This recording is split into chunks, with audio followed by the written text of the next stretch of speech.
Mixed পনির রান্না করব।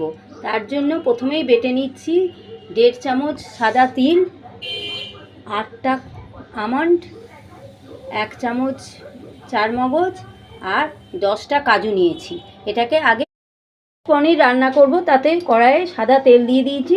এবার তেলের ওপরে নুন আর হলুদ দিয়ে দিলাম খানিকটা, দিয়ে আঁচটাও কমিয়ে দিলাম। এই পনিরগুলো ভেজে নেবো এক এক করে।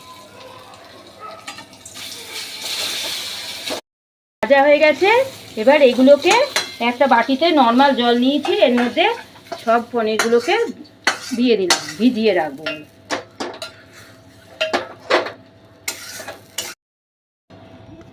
এই পনিরের জন্য সব সবজিগুলো কেটেছি, গাজর, ফুলকপি, red bell pepper, capsicum, beans, আলু, এগুলো। কড়াইয়ে তেজপাতা, গোটা গরম মশলা, দারচিনি, 2টো লবঙ্গ, 2টো এলাচ দিয়ে দিলাম, গোটা জিরে আর শুকনো লঙ্কা দিয়ে দিলাম তেলের উপরে। এবারে পনিরের মশলাগুলো এক এক করে দিচ্ছি। পনিরে এবার কাজু বাটাটাও দিয়ে দিলাম।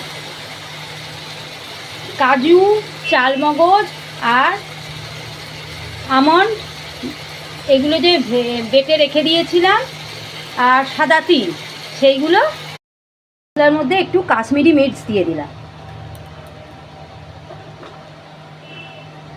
কাশ্মীরি মির্চ দিয়ে আবার মশলাটা নেড়ে চেড়ে এটাকে কষবো, যতক্ষণ না তেল ছাড়ে ততক্ষণ পর্যন্ত কষে যাব কম আঁচ। মশলার মধ্যে একটু কাশ্মীরি মির্চ দিয়ে দিলাম। কাশ্মীরি মির্চ দিয়ে আবার মশলাটা নেড়ে চেড়ে এটাকে কষবো, যতক্ষণ না তেল ছাড়ে ততক্ষণ পর্যন্ত কষে যাব কম আঁচ দিয়ে। তেল ছেড়ে গেছে।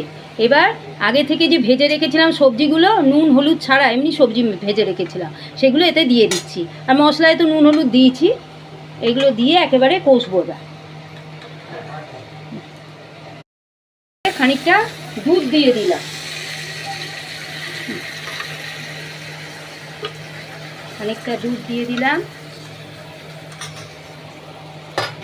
দিয়ে গরম। এবার পনিরগুলো দিয়ে দিলাম।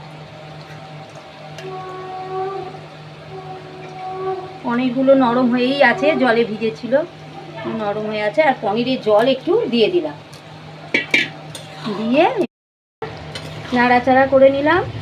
দিয়ে এবার হয়ে গেছে। এবার গ্যাসের ফ্লেমটা অফ করে দিলাম, স্ট্যান্ডিং টাইমে রেখে নামিয়ে নেব। ঢাকা দিয়ে স্ট্যান্ডিং টাইমে রেখে